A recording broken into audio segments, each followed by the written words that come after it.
Alright guys, today we're going to be making some spare ribs. They're absolutely amazing and super easy to do. You just got to follow a few steps and then you'll have the best ribs you've ever had. The first step to any good ribs is to remove the membrane on the bottom side. You can see that right there. You're going to want to remove it. It doesn't really taste that great and it kind of makes the ribs tough. The easiest way to get rid of it is to stick a paring knife right between two ribs, pull up a little bit, get your fingers underneath, and start pulling from there. You can use a paper towel too. It helps because it's pretty slippery. Once you're done removing the membrane, because these are spare ribs, you have to trim off this excess meat here. This is actually really simple to do. You just have to follow the top of the ribs with a paring knife and you can remove it really easily. Once that's done, you're going to be left with the rib meat and the actual rack of ribs. You could set this aside for rib tips later. They're really easy and it doesn't waste any meat. The last step before seasoning is to remove any excess meat or fat.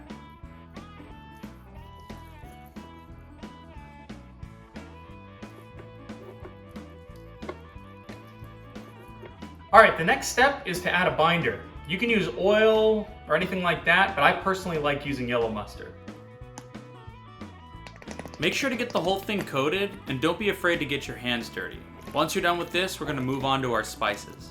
The full recipe for this spice rub is down in the description below, so go check it out. It's very important to flip it over and get the other side too. Once you've seasoned this well, it's time to get it on the smoker. We got the smoker set to 225 right now. We're going to toss these on for 3 hours to start, and we're going to cover them up for 2 hours, and then leave them uncovered with some sauce for an hour. Typical 3-2-1 method. All right, let's toss them on the grill.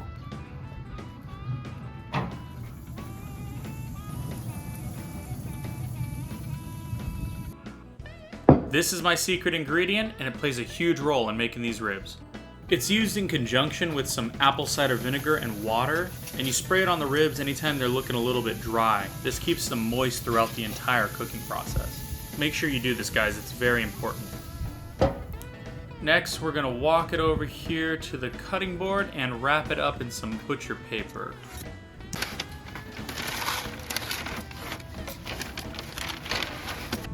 We're also gonna spray it down with the same mixture from earlier, but a little bit of barbecue sauce added. I'm using Sweet Baby Ray's. I would make my own, but you know, we're kind of crunched for time, so it's all good.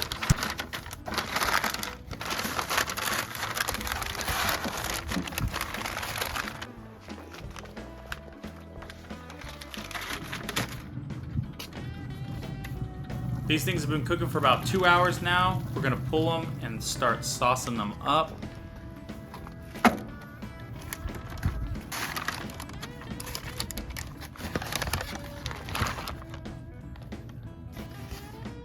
Make sure to get everything evenly coated. This is gonna create a nice glossy bark.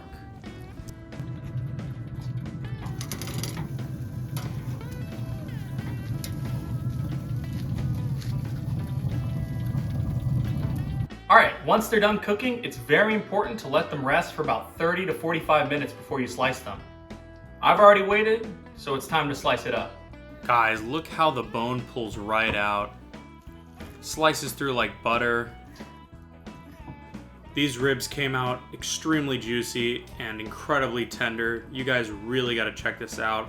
And don't forget to like and subscribe.